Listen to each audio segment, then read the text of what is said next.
Welcome back, everyone. My name is Michael, and I'm from the History Skills website and YouTube channel. No doubt you've just seen part 1 of our life of Akhenaten, entitled The Strange Life of Akhenaten, and now you want to see how the story concludes. Well, let's get started, and we'll see why we have so few historical sources from the life of this mysterious pharaoh.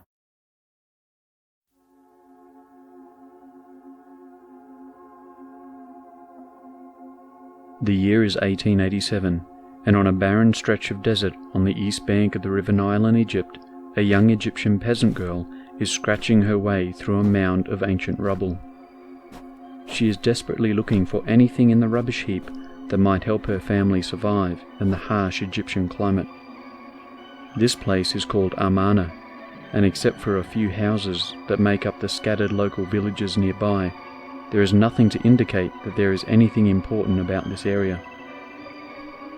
But as the girl shifts another handful of sand away from the mound, a small clay tablet appears, covered in ancient writing. She picks it up and stares at it, but the inscriptions that cover the surface of the fragile artifact do not look familiar to her. Regardless, she decides to take it home. Unbeknownst to this young woman, she has just stumbled upon an ancient royal library, containing over 300 of these ancient documents. More than this, just below her feet, covered in millennia of accumulated desert sand, are hidden the remains of a capital city that was never meant to be found. In just a few years, the world will be shocked to discover that history had tried to erase the memory of one of Egypt's pharaohs, and that his name has not been seen nor heard in over 3,000 years. And now, this pharaoh was about to be resurrected. Welcome to the strange afterlife of Akhenaten, the forgotten pharaoh.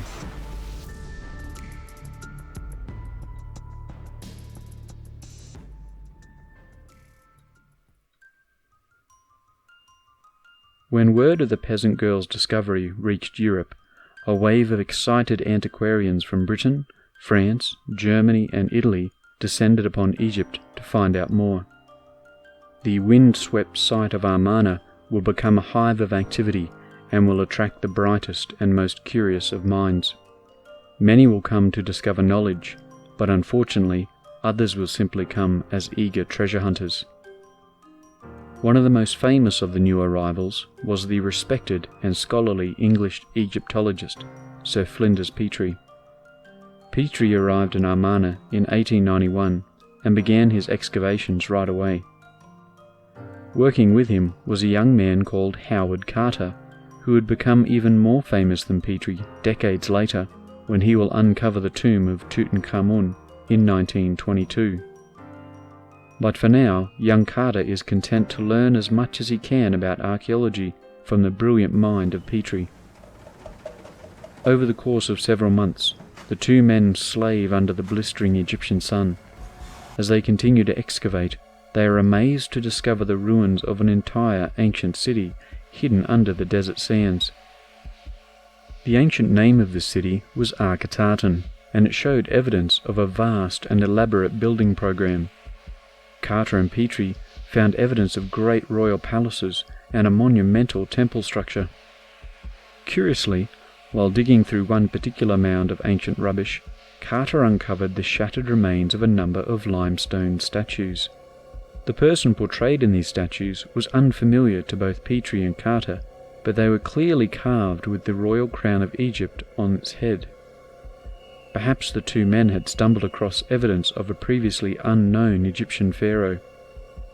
They were keen to find out who this mysterious figure was, and began trying to reassemble the shattered statues. However, their numerous attempts to piece them back together proved impossible, simply because the damage was too extensive. What was most perplexing was that the destruction of these statues seems to have been entirely intentional. Time and again, Petrie and Carter noticed that the inscribed name of the king had been mutilated, and the carved faces show signs of intentional disfigurement. Finally, after continued effort, Petrie and Carter happened across scattered references to a royal name, Akhenaten. But the two men were confused. No one had ever heard of a pharaoh with this name. As word of their discoveries filtered out from Amarna, other scholars joined in the search for any reference to this name in the ancient records. They scoured the ancient lists of pharaohs from the Egyptian cities of Abydos, Saqqara, and Medinet Habu. These were the official records of the kings created by the ancient Egyptians themselves, but there was no evidence of anyone called Akhenaten. However, they did find reference to a ruler named Amenhotep III, followed immediately by a pharaoh named Horemheb. But there was nothing between them where this mysterious pharaoh should have been. As more archaeologists continued to discover other artifacts across Egypt, things were not getting any clearer.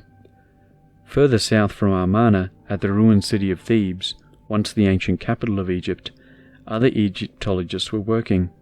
They were in the middle of examining the great stone gateways known as pylons at the ruined temple of Karnak. Each of the pylons were numbered to help them make sense of the confusing ruins. The excavators were drawn to the pylons numbered 9 and 10 because they were falling apart, and the mass of sand and rock that was used to fill the structures were pouring out. What caught everyone's attention is that mixed up with this material appeared hundreds of small, handmade mud bricks. Careful inspection revealed that these bricks were the remains of other ancient temples. It appeared that the ancient Egyptians had, at some time in the past, pulled down these structures and used them as filling for the great stone gateways. Why did this matter to the excavations at Amarna and the mysteriously unknown pharaoh? Well, when scholars examined these bricks, which they called talatat, they noticed that they were covered in some very peculiar artwork. Most unexpectedly, some of them mentioned the name of another pharaoh, Amenhotep IV. Again, there was no record of any pharaoh by this name either. The hundreds of bricks became a giant jigsaw puzzle for Egyptologists. If they could reassemble the ancient temples, maybe they could see what the ancient pictures originally looked like. Indeed, after a painstaking process of piecing these talatat back together, archaeologists did find important images. They saw portrayals of a god that they had never seen before, a sun disk with arms radiating outwards. This god even had a name, the Aten. Excavators were thrilled with this find because they finally had a connection to the mysterious name from Amarna. They pointed out that the god's name, Aten, appeared in the enigmatic pharaoh's name, Akhenaten. And there was another clue that connected the talatat with Akhenaten. The bricks showed the same kinds of intentional destruction and disfigurement that Carter and Petrie found on the statues at Amarna. Across Europe, people were stunned. Who were these mysterious pharaohs, Amenhotep IV and Akhenaten, and why were they not mentioned anywhere else? Why had people gone to such great lengths to destroy their names, their images, and even an entire city in the hopes of erasing their memory? Dramatic events had clearly unfolded in ancient Egypt, and scattered pieces of the puzzle were all that remained, but scholars were determined to solve the riddle. Beginning with the scattered and fragmentary evidence that appeared from the desert sands, scholars started piecing together a rough picture of what had happened over 3,000 years before. Firstly, Flinders Petrie made the connection that the two mysterious pharaohs, Amenhotep IV and Akhenaten, were actually the same person. He believed that the pharaoh had changed his name during his lifetime. Furthermore, he argued that the name change coincided with the pharaoh's decision to force a new religion upon his people, which required them to worship only one god, the sun disk called the Aten. And this explained the construction of the city they found at the site of Amarna. It was built as the religious center of the new faith. However, the evidence seemed to show that when he died during his 17th year in power, everything fell apart. A series of short-lived pharaohs took the throne, but appeared to struggle with political and social unrest. Firstly, a ruler called by the name Smenkhare replaced Akhenaten. However, precious little evidence survived about who exactly Smenkhare was, and within a year, this pharaoh was also dead. The crown then appeared to pass on to a 9-year-old son of Akhenaten. At the time of his ascension to the throne, this son was called Tutankhaten, but we know him today as Tutankhamun. The fact that this young boy changed his name from Aten to Amun indicated that there was significant religious upheaval during his time in power. However, young Tutankhamun did not have much time to enforce his changes, because he too would be dead after 9 years on the throne. But a curious piece of evidence regarding Tutankhamun's religious changes was unearthed next to the third pylon at the Karnak temple in Thebes. Archaeologists discovered a stone stela, recording a detailed proclamation from Tutankhamun, which was dated from very early in his reign. Known as a restoration stela, it painted a worryingly bleak picture of the state of Egypt after Akhenaten's rule. It said, "When Tutankhamun was crowned king, the temples of the gods and goddesses had fallen into ruin. Their shrines had fallen down, turned into piles of rubble and overgrown with weeds. The world was in chaos, and the gods had turned their backs on this land. If an army was sent to extend the boundaries of Egypt, it would have no success. Hearts were faint in bodies, because everything that had been was destroyed." This inscription made it clear that Egypt was doing poorly on the battlefield, and that there was social discontent at home. It appears that Tutankhamun thought that he needed to correct the religious problems in order to save Egypt. But the stela continued. The pharaoh repaired the temples, restored the daily offerings forever, providing bread from the earth. The king spent vast sums of money, more than any pharaoh before, and he recruited new priests to serve.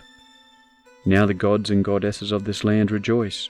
Every part of the kingdom rejoices, and celebration is heard throughout this whole land, because justice has returned.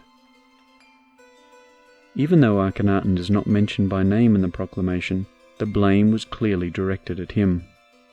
Akhenaten's religious experiment was considered disastrous for Egypt.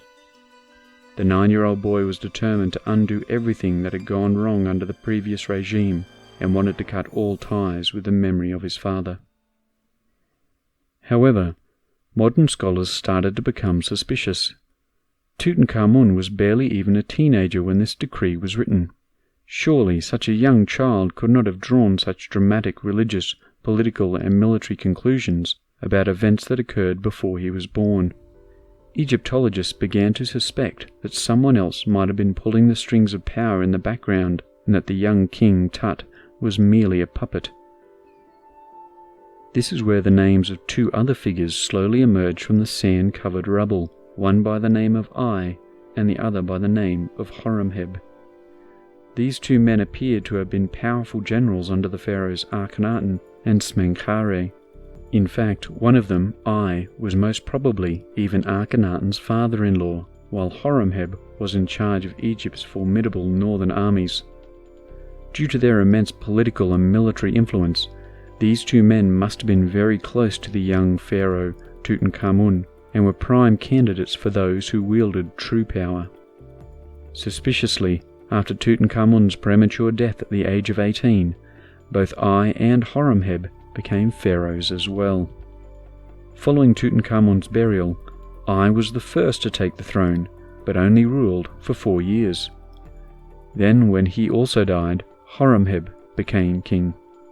He would rule for over 10 years, the longest reign since Akhenaten himself. Suddenly, pieces of the puzzle began falling into place, and the evidence started to point to this pharaoh as the one who was responsible for trying to write Akhenaten out of history. Firstly, it was Horemheb who built the 10th pylon at Karnak, in which the Talatat bricks were found. Horemheb had given the order to destroy the temples to the Aten, built by Akhenaten at Karnak, and repurpose the building materials for his own projects. The city of Akhenaten was also pulled down, stone by stone, and Akhenaten's statues were shattered. The desert quickly reclaimed the site and faithfully kept its secrets for more than 3,000 years. Next, the king ordered that any official lists of pharaohs were to be edited to only show the father of Akhenaten, Amenhotep III, followed immediately by Horemheb himself.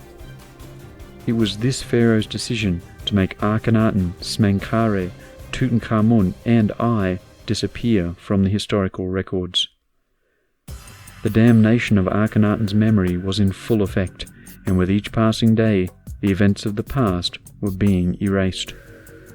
However, it appears that despite his crusade against his predecessors, Horemheb did not live long enough to fully complete his destruction program.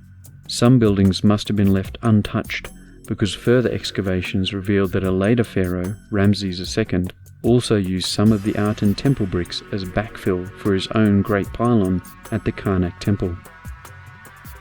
Finally, almost a century and a half after he lived, every trace of Akhenaten was destroyed or buried.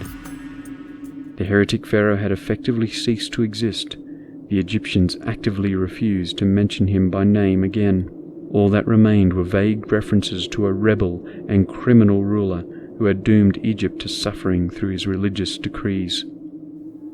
That was until over 3,000 years later, when a young peasant girl accidentally discovered the remains of Akhenaten's destroyed capital city at Amarna. This dramatic tale of historical destruction makes for thrilling viewing, but we cannot help but wonder why it mattered so much to the ancient Egyptians to do this. But the rediscovery of the forgotten pharaoh was only the start of his strange afterlife. Akhenaten's story continues to capture the public's imagination, and successive generations of fascinated people have wondered why this pharaoh was so hated by his countrymen. The idea of a mysterious pharaoh who tried to change the religious beliefs of his kingdom has inspired scholars for over 100 years, and they have tried to piece together the motivations that fueled Akhenaten's actions. Since we are left with so little evidence from Akhenaten's life, and the fact that the evidence we do have is often incomplete or fragmented, this has led to conflicting interpretations about what this pharaoh was really like. Here are just some of the options available to us. Some scholars have seen Akhenaten as the first religious monotheist in history, and that other monotheistic religions could be traced back to his time in power. Others have argued that Akhenaten was a deranged idealist, a ruler who was willing to bankrupt and doom his entire kingdom just so that he could live out his personal dreams. Still other academics have argued that Akhenaten was sincerely trying to overturn millennia of superstition and religious corruption by introducing a proto-scientific ideology upon which he could rebuild society. In the late 20th century, a new breed of scholars saw in Akhenaten a kind of pacifist, a man who tried to show the world that poetry, art, and peace were more important than war and bloodshed. Finally, others have seen in Akhenaten the worst kind of totalitarian leader, a person who surrounded himself by yes-men who lived in isolated luxury, cut off from his subjects, and caring nothing for the suffering of the common people. But how can academics come to so many different conclusions based upon the same historical evidence? How can one man be all of these things at the same time? The truth is, he cannot. In reality, we tend to see in Akhenaten a reflection of what we want him to be. Sadly, since most of the evidence of his life has been destroyed, we may never know the full truth about who he was. Horemheb wanted us to forget about Akhenaten. However, in trying to erase the memory of one man, we have created a countless number of Akhenatens in the modern world. But this is the joy of studying history, the act of rediscovering mysteries that were lost to the ages. It is thrilling to learn that people in the past were so often just like us, yet in so many ways also intriguingly different. Well, I hope you've enjoyed this journey through the strange life and afterlife of the pharaoh Akhenaten. If you haven't done so yet, please subscribe to the YouTube channels of History Skills and the Armchair Historian to get more great historical content like this. Look out for more exclusive content on the Armchair Historian website as well, and I look forward to seeing you next time.